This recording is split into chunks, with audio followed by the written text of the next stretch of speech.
Bienvenidos y bienvenidas a un nuevo episodio de Conciencia Forense, el podcast de Ciencia por la Verdad. El espacio donde la criminalística, la investigación criminal, el derecho, la criminología y las ciencias forenses se encuentran para reflexionar con profundidad ética, rigurosidad académica y sensibilidad ética. Este episodio se realiza con fines educativos, investigativos y formativos y no pretende revictimizar ni explotar el dolor humano. Y toda la información aquí compartida proviene de fuentes públicas, legales, científicas y periodísticas. Lo que aquí analizamos busca generar conciencia, no sensacionalismo. Hoy abordaremos uno de los casos más estremecedores de la historia criminal contemporánea, el caso Alcácer, el secuestro, violación y asesinato de tres adolescentes en 1992 en España. Un caso que no solo sacudió al país, sino que dejó marcas profundas en la investigación forense, en la gestión mediática del crimen y en la búsqueda internacional de prófugos como Antonio Ángeles. Te agradezco por acompañarnos nuevamente en un episodio de Conciencia Forense y te invito a, si no te has suscrito, a hacerlo en este momento a través de la plataforma que nos estés escuchando: YouTube, Spotify, Apple Podcasts, Google Podcasts o a través de cualquier plataforma de streaming mediante la cual estés conectado. Bien, iniciemos. Vamos a hablar de la cronología de los hechos, ¿ok? Empecemos entonces. El 13 de noviembre del año 1992, Miriam García, Toñi Gómez y Desiree Hernández, tres adolescentes del municipio de Alcácer, en Valencia, España, desaparecen tras salir de sus casas con dirección a una discoteca en Picassent. Nunca llegaron. Se subieron a un coche haciendo autostop. ¿Qué es esto de autostop? Bueno, esto también le llaman viaje a dedo en algunos países de Sudamérica. Hacer o autostop o viaje a dedo es una práctica realizada por viajeros que buscan transporte de manera gratuita con personas que se trasladan en automóviles, camiones u otro medio de transporte. Es importante decirte que para la época y para el momento era bastante usual la realización de autostop o transporte a dedo en estos países, ¿ok? El autostop proviene del término o de la unión de dos palabras inglesas denominada auto, de automóvil, y de segundo lugar, stop, que significa parada. Y justamente esta movilidad de viaje surge por esta necesidad de poderse movilizar de manera mucho más rápida.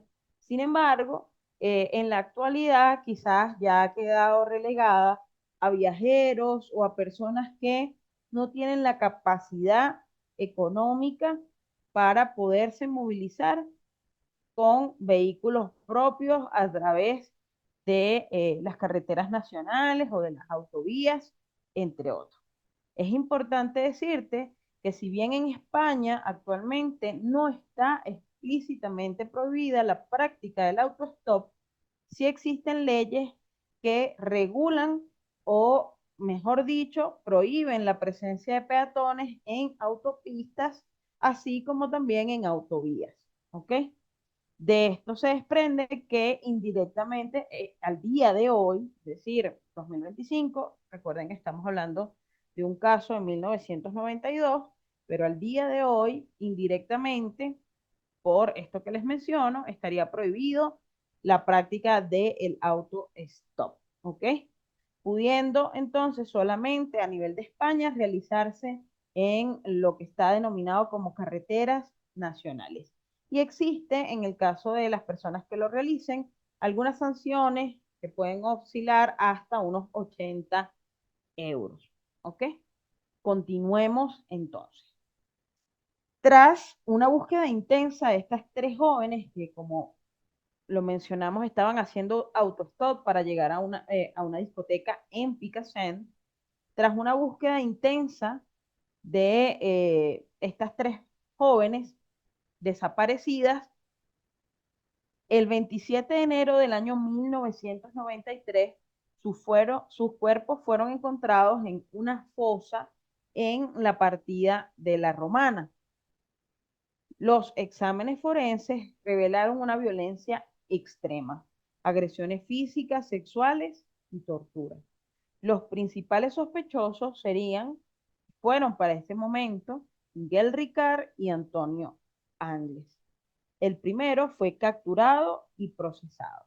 El segundo logró escapar y hasta el día de hoy continúa prófugo. A partir de este momento comenzó uno de los operativos de búsqueda internacional más duraderos en Europa y de Europa. Bien, ahora hablemos del análisis técnico, criminalístico y forense. ¿Ok? Este caso fue paradigmático porque se usaron en él diversas técnicas forenses. Es importante decirte que para los años 90 muchas de las técnicas forenses pues tenían limitaciones, producto de la tecnología e incluso de los costos. Sin embargo, a continuación te voy a mencionar algunas claves del análisis. Primero, hablemos de la tanatología forense, ¿sí? La tanatología forense, ¿qué es? Primero, bien. La tanatología forense es una disciplina de la medicina legal que se enfoca en el estudio de la muerte y los fenómenos que ocurren después de ella, con el objetivo de determinar la causa, las circunstancias de la muerte en contextos legales y judiciales. Se basa en el análisis del cadáver y la investigación de los hechos para esclarecer la verdad sobre la muerte, incluyendo la causa, el tiempo de muerte y la identificación del fallecido. En detalle, la tanatología forense abarca diagnóstico de muerte, estudio de los fenómenos cadavéricos, determinación de la causa de muerte, establecimiento del tiempo de muerte, identificación del cadáver y reconstrucción de los hechos.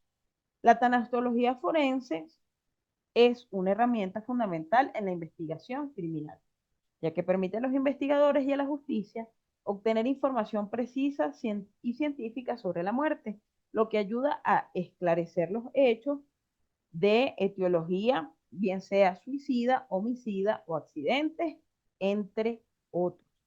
Si quieres que en un próximo episodio hablemos un poco más a fondo de la tanatología forense, déjanoslo saber en los comentarios. Bien, en el caso Alcácer, ¿ok? La tanatología forense estimó fechas de muerte próximas a la desaparición. Los cuerpos presentaban signos de violencia reiteradas, defensas activas y mutilaciones post-mortem. Como segundo elemento tenemos la lesionología forense, también conocida como traumatología forense. Es la rama de la medicina forense que se dedica al estudio de las lesiones, especialmente aquellas que son resultado de una agresión o violencia.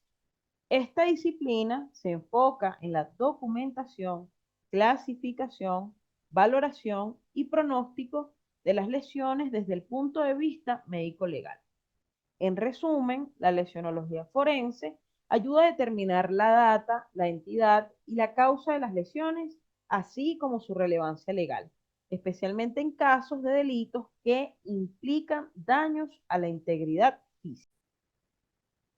Como ya lo mencionamos, dentro de los aspectos claves de la lesionología forense encontramos la documentación para el registro detallado de las lesiones, incluyendo fotografías, mediciones y descripción de su apariencia, la clasificación de las lesiones, que se podrán clasificar de acuerdo a diversos criterios, heridas, contusiones, fracturas, etcétera, su origen y la causa que las produjo.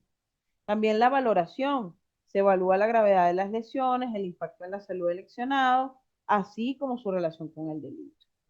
El pronóstico. Se estima la evolución de las lesiones y el tiempo necesario para la recuperación en el caso de que así hubiera lugar en razón de la etiología del delito. Y luego la valoración médico-legal, que podrá determinar incapacidad temporal o permanente que las lesiones puedan generar. ¿Ok? Importante decirles que la lesionología forense no solo aplica para eh, personas vivas o sujetos vivos, sino también para fallecidos o cadáveres. En el caso Alcácer, la lesionología forense nos permitió identificar lesiones con objetos contundentes y con armas blancas. ¿Ok? Luego tenemos la biología forense. En el caso de Alcácer, se recogieron muestras biológicas para la identificación de los agresores. El ADN fue clave para vincular a Miguel Ricard. Si quieres profundizar en el área de la biología forense, te recomendamos visitar en este podcast el caso de Yara Gambirazo, donde de hecho allí hablamos un poco del ADN nuclear, del ADN mitocondrial y su implicación en la resolución de ese caso en específico. Pero manejamos teoría bastante amplia al respecto. Así que te invitamos a que lo visites y nos dejes saber qué te parece. Bien, continuemos. También en el caso de las niñas de Alcácer, se utilizó la antropología forense. Dentro de la antropología forense, esta nos permite la identificación de las víctimas,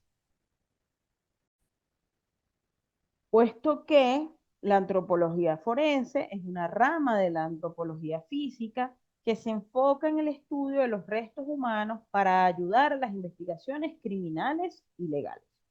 Aporta conocimientos sobre la identificación de individuos, la determinación de la causa y circunstancias de la muerte y la reconstrucción de perfiles biológicos de personas desaparecidas o fallecidas.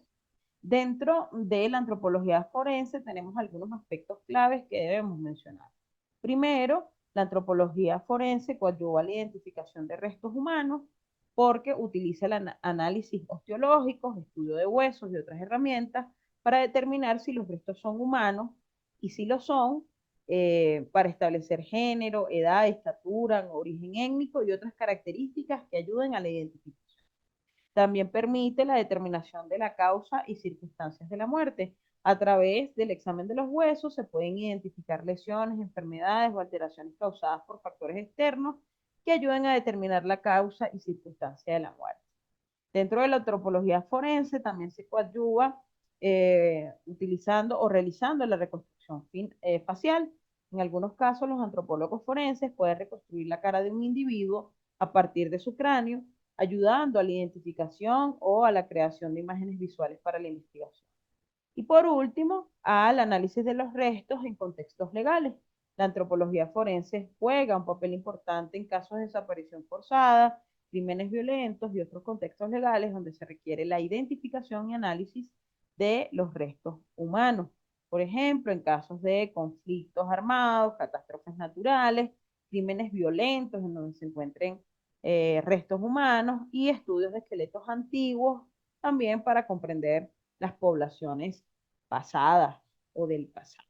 Bien, en el caso del Alcácer, como ya lo mencioné, este nos permitió la identificación positiva de las víctimas. Bien, tenemos la trazología forense, donde en el caso Alcácer se estudiaron marcas de herramientas en la fosa, paca y picos, huellas de vehículos y patrones de movimiento en la tierra movida. No obstante, muchas pruebas fueron degradadas por la exposición al ambiente, sitio de suceso abierto, cerrado, mixto o de liberación. Importante decirte que en el caso de Alcácer se trataba, como ya lo hemos mencionado, de un sitio de suceso abierto, por lo tanto se encontraba expuesto a los factores climáticos que evidentemente pudieron haber alterado, inclusive por el paso del tiempo, ese sitio de suceso o esa escena del crimen. Y además, estas pruebas también no solo fueron degradadas por la exposición al ambiente, sino también por errores en la cadena de custodia. Hubo registros deficientes en el levantamiento de indicios, entre otros. Y también, bueno, por último, la psicología criminal y la perfilación se coadyuvó dentro de esta investigación, puesto que se infirió un perfil de los agresores con tendencias sádicas, conocimiento del terreno y coordinación al momento de la ejecución del crimen. Bien. Vamos a hablar de la resolución judicial y de las controversias, ¿no? Miguel Ricard fue condenado en el año 1997 a 170 años de prisión. Y Antonio Angles, quien huyó en el año 1993, presuntamente por Portugal e Irlanda, y desde entonces se desconoce de su paradero. ¿Ok?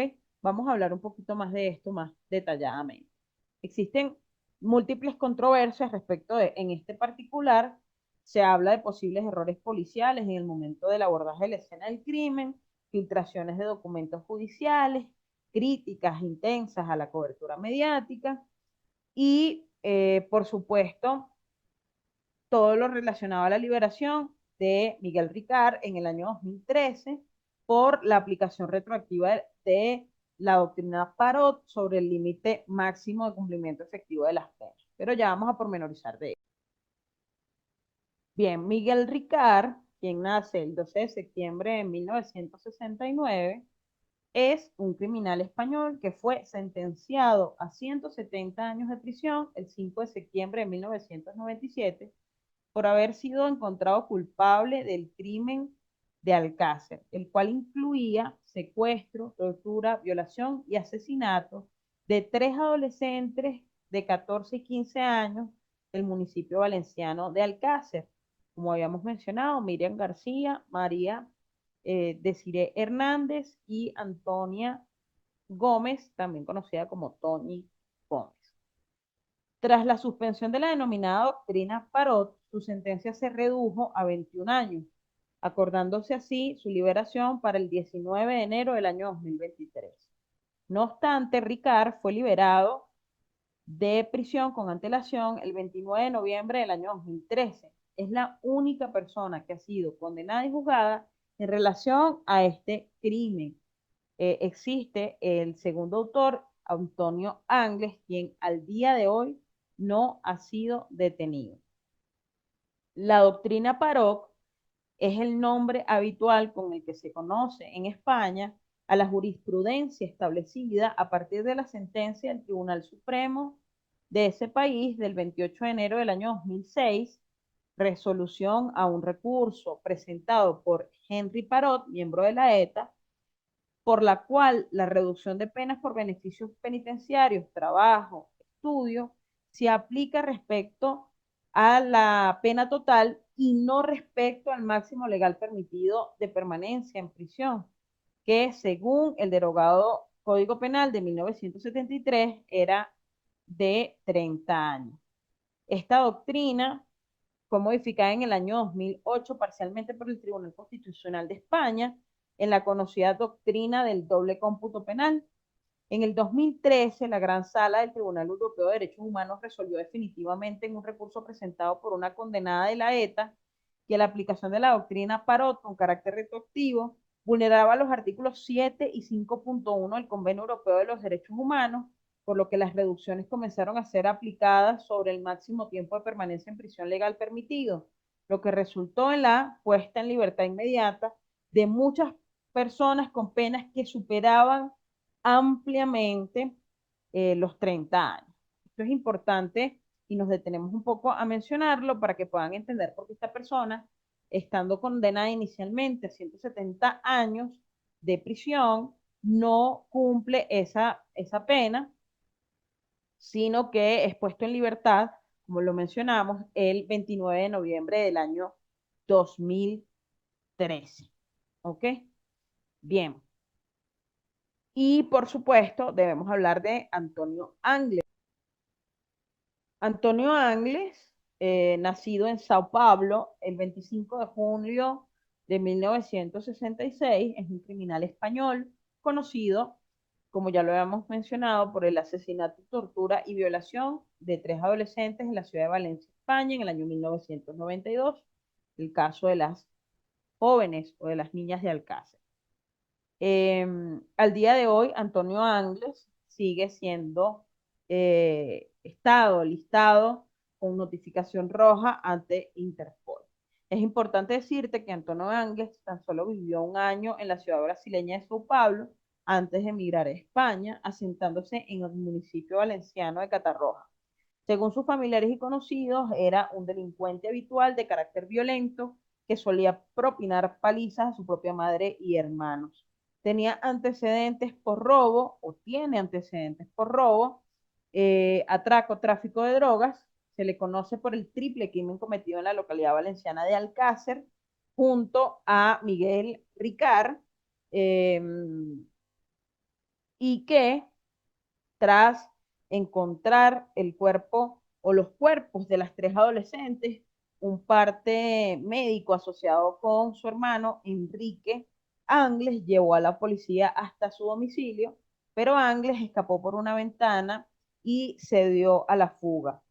Pese a los esfuerzos de la policía española, consiguió huir a Portugal y embarcar en el navío City of Plymouth, rumbo a Dublín, aún cuando ya tiene más de 30 años de desaparecido o 3 décadas. Esta persona continúa en busca y captura y es conocido en la cultura popular como uno de los peores asesinos de la historia moderna de España. Debo decirte que, bueno, la policía niega que esta persona haya podido huir en el momento en el que se dirigieron hacia su domicilio. Sin embargo, las personas que se encontraban en ese domicilio, su hermano y su hermana, indican que este escapó a través de una ventana, ¿ok? Utilizando unas telas, unas sábanas, para poder caer en pisos inferiores y de esa manera escabullirse y huir, ¿ok? Bien. Respecto de este ciudadano, debo decirte que continúa en búsqueda y captura, y a través de la página de Interpol podrás validar esta notificación roja. Y ahí vamos a hablar un poco de este cuarto espacio. Específicamente vamos a hablar de la Interpol y las notificaciones internacionales. ¿Ok? El caso Alcácer ejemplifica cómo un crimen nacional puede volverse una persecución transnacional.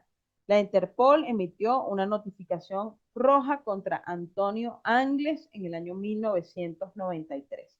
Pero quiero hacerte entender un poco a qué se refiere estas notificaciones, ¿ok? Y los colores que vas a poder observar cuando ingreses en la página de Interpol.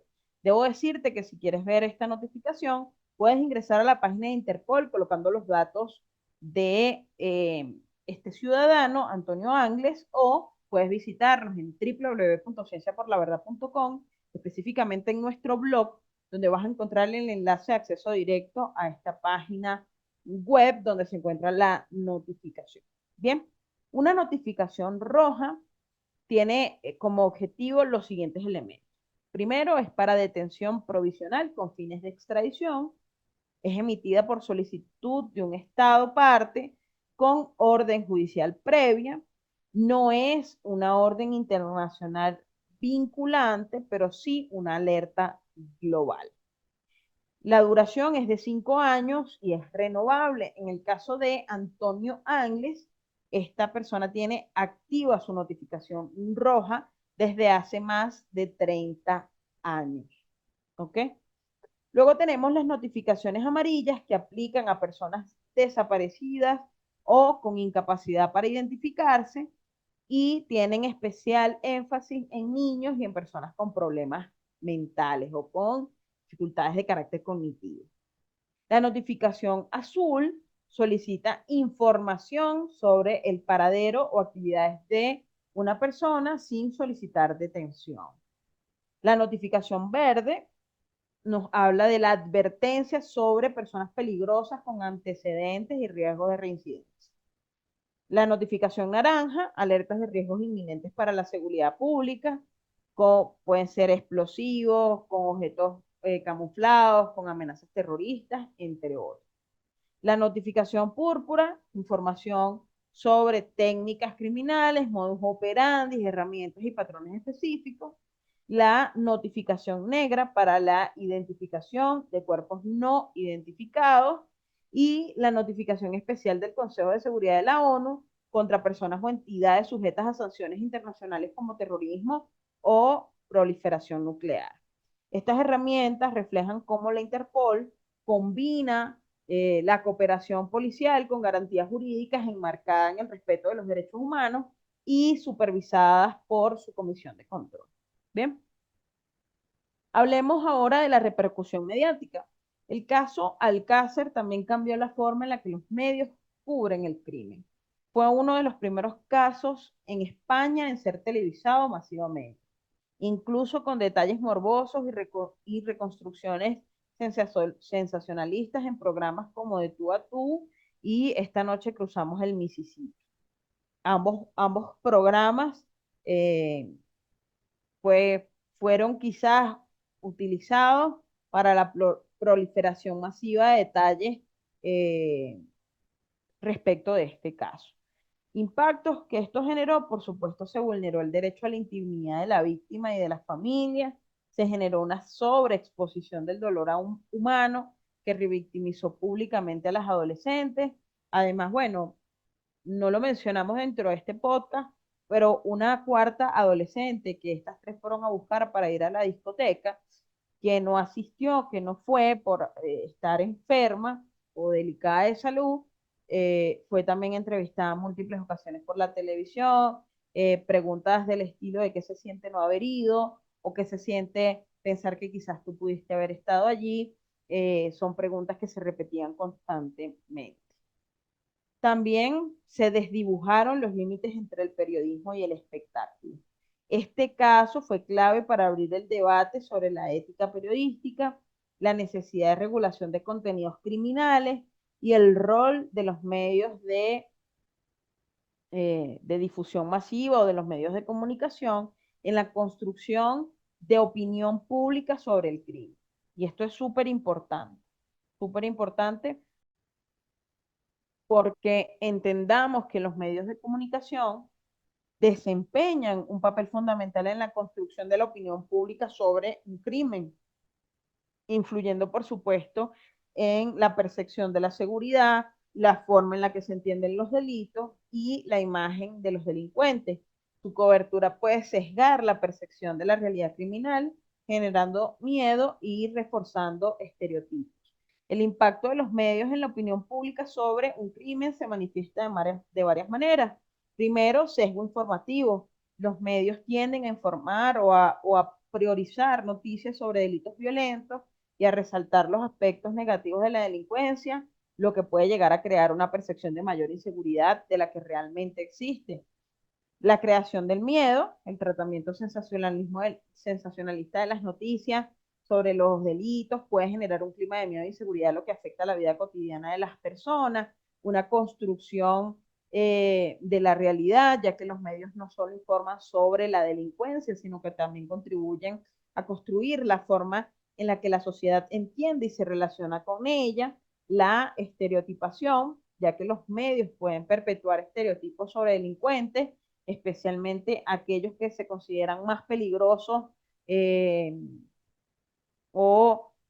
digamos, en un índice criminal mucho más alto frente a delitos de carácter común y, por supuesto, la influencia en la política criminal. La opinión pública modelada por los medios puede influir en la agenda política y en la adopción de medidas de seguridad que no necesariamente sean las más adecuadas. Los medios de comunicación tienen un poder significativo en la construcción de la opinión pública sobre el crimen, influyendo en nuestra percepción de la realidad, generando miedo y reforzando estereotipos. Es importante ser críticos con la información que recibimos a través de los medios y considerar otros factores que pudiesen estar influyendo en la percepción de la inseguridad. ¿Ok? Bueno, con esto llegamos al final de este caso. Este crimen nos recuerda que la investigación criminal es un ecosistema científico, judicial, mediático y humano, y que la justicia no siempre se alcanza con la condena de uno solo.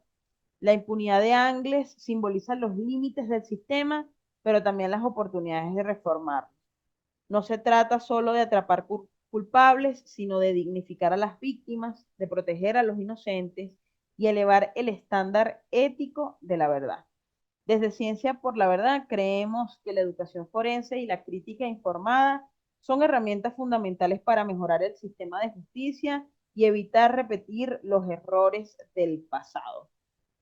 Te resalto y te recuerdo que estamos en presencia de una notificación roja y que puedes consultarla a través de nuestra página web www.cienciaporlaverdad.com. Vas a nuestro blog y por allí vas a conocer algunos otros detalles también de este caso. Así que te invito, nos visites y de una vez te registres en la página web para que cada vez que tengamos un nuevo caso recibas toda la información en tu correo electrónico. También vas a conseguir respecto de este caso en nuestra página web, vas a conseguir información de interés jurídico y de interés legal eh, y encontrarás propuestas de aplicación de técnicas actuales para este caso, que desde nuestra perspectiva, pues evidentemente deberían ser utilizadas. Vas a encontrar, como te mencioné, la notificación roja y vas a encontrar pues el enlace de acceso a nuestro canal de YouTube, así como diferentes definiciones que nosotros consideramos importantes para entender de mejor manera este caso. No me queda más sino agradecerte por acompañarnos en este recorrido por la ciencia del crimen y las sombras de la justicia. Esto fue Conciencia Forense, el podcast de Ciencia por la Verdad. Te invitamos a seguirnos, a compartir este episodio y a continuar investigando con ética, verdad y compromiso humano. Hasta la próxima.